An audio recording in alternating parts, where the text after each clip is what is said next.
Buenas noches. Esto es Los Malditos, el programa que empieza cuando la ciudad decide dejar de moverse. Aquí no venimos a arreglar tu vida. Venimos a hablar de lo que queda cuando el día se apaga. Cansancio, dudas y alguna verdad incómoda. Llevo demasiados años haciendo radio de madrugada y aprendí algo muy simple. La noche no tiene paciencia para las mentiras elegantes. Algunos me llaman locutor. Otros creen que exagero demasiado. Yo lo resumo fácil. Soy el diablo. Y llevo mucho tiempo observando cómo el ser humano tropieza con la misma piedra, pero cada vez con más entusiasmo. Si has encendido la radio esperando una charla fina sobre arte prehistórico, te equivocaste de emisora. Aquí hablamos desde otro sitio. Desde un lugar donde la cultura se mira sin maquillaje y sin ese pudor académico que a veces sirve más para esconder cosas que para entenderlas. Yo soy el diablo. O al menos eso digo cuando el piloto rojo del micrófono se enciende y la ciudad se queda medio dormida. Nos han contado durante décadas que el origen del arte humano empieza con un bisonte pintado en una cueva. Una escena casi sagrada. El cazador paleolítico iluminado por una antorcha, mezclando pigmentos, representando al animal que sostiene su vida.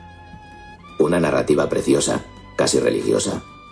El nacimiento del arte como gesto espiritual, como acto de respeto hacia la naturaleza. Muy bonito todo. Pero hay un pequeño problema. La arqueología lleva tiempo encontrando otra cosa en las paredes de esas cuevas. Algo mucho menos épico. Algo que no queda tan bien en los documentales educativos. Pollas. Sí. Dibujos de penes. Grabados, pintados, tallados. Algunos enormes, algunos torpes, algunos repetidos una y otra vez como si el autor estuviera probando diferentes versiones. La primera vez que vi uno de esos grabados fue en una excavación donde un colega antropólogo me enseñó una cueva que apenas aparece en los libros.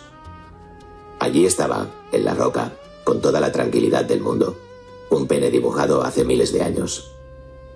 No un bisonte, no un ritual sagrado, una polla. Y en ese momento pensé algo que me sigue rondando desde entonces. La historia está llena de censura elegante. Nos encanta limpiar el pasado para que parezca más noble de lo que fue.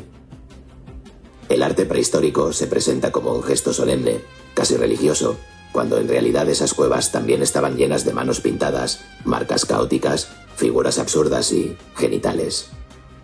Porque los humanos no empezamos siendo filósofos. Empezamos siendo animales con curiosidad, miedo, hambre y deseo. La antropología, cuando se toma en serio a sí misma, lo sabe.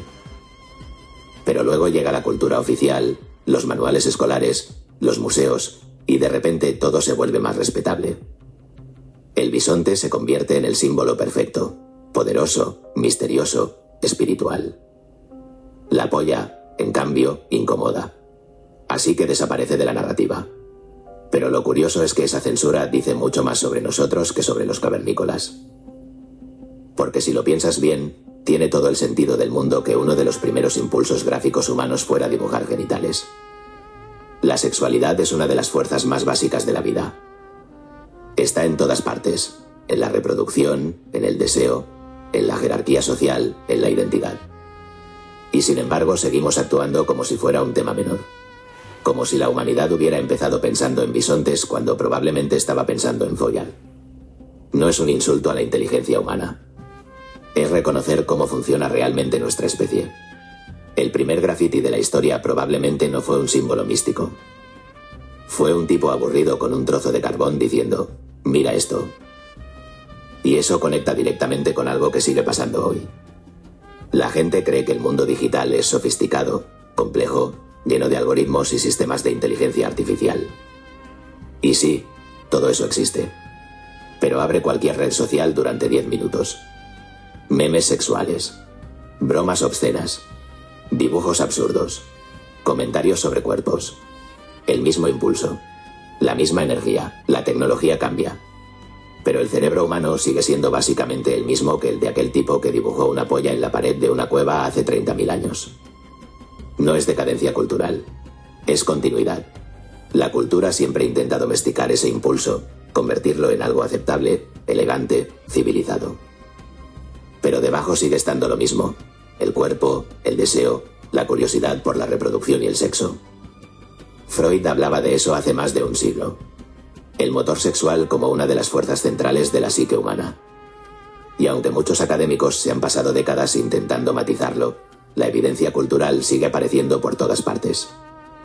Arte, publicidad, música, cine, la sexualidad sigue infiltrándose en todo. A veces de forma sofisticada, a veces de forma brutalmente directa. Como en aquella cueva. Lo que me fascina es la forma en que la historia oficial intenta ordenar ese caos. Construir una narrativa donde el ser humano aparece como una criatura noble, espiritual, orientada hacia lo trascendente. Pero la realidad es más sucia. El Homo sapiens es una mezcla rara de curiosidad intelectual y pulsiones biológicas muy básicas. Un animal que puede escribir filosofía y 5 minutos después dibujar genitales en una pared. La antropología está llena de ejemplos así. Sociedades que desarrollan sistemas simbólicos complejos mientras al mismo tiempo mantienen rituales sexuales explícitos o humor obsceno como parte normal de la vida social. El humor sexual es probablemente uno de los lenguajes más universales de la humanidad. Porque toca algo profundo, la mezcla de vergüenza, deseo y poder que rodea al cuerpo. Por eso el dibujo de aquella polla en la cueva me parece más honesto que el bisonte. El bisonte representa una versión idealizada del origen del arte. La polla representa algo más real, el impulso inmediato de un cerebro que acaba de descubrir que puede dejar marcas permanentes en el mundo. Imagínalo por un momento. Un humano prehistórico con pigmento en la mano, frente a una pared de roca. Podría dibujar cualquier cosa, y decide dibujar eso. No porque sea un artista conceptual, no porque esté pensando en simbolismos complejos, simplemente porque puede.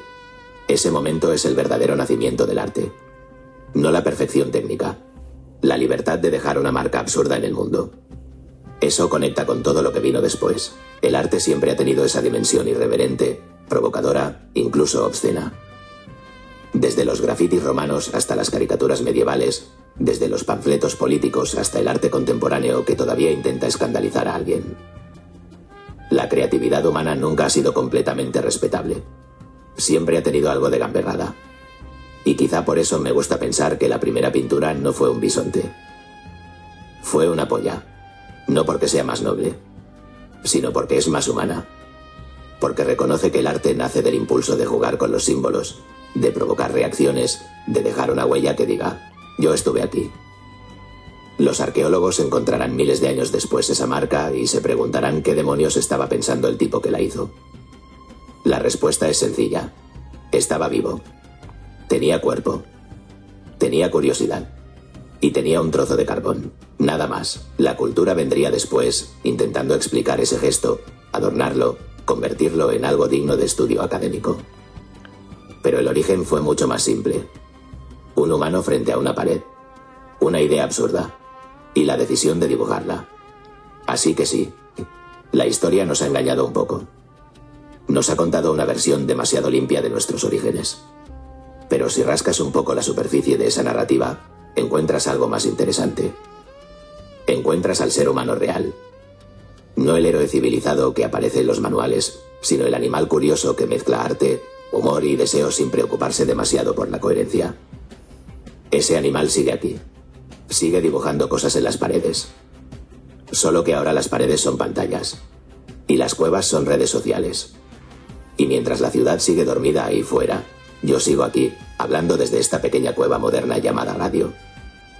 Una voz en la oscuridad, recordándote algo bastante simple. La civilización es una capa fina. Debajo seguimos siendo los mismos tipos que, cuando descubrimos que podemos dejar una marca en el mundo, lo que hacemos es dibujar una polla. Cerramos por hoy los malditos. La ciudad empezará a despertarse y pronto todo parecerá ordenado otra vez. Oficinas, semáforos, sonrisas educadas, ese teatro barato que todos aceptamos para no pensar demasiado. Gracias por acompañarme. Yo me quedo mirando desde la sombra. Soy el diablo. Y cada noche confirmo la misma sospecha. El ser humano es el único animal capaz de arruinar su propia vida y pagar por ello.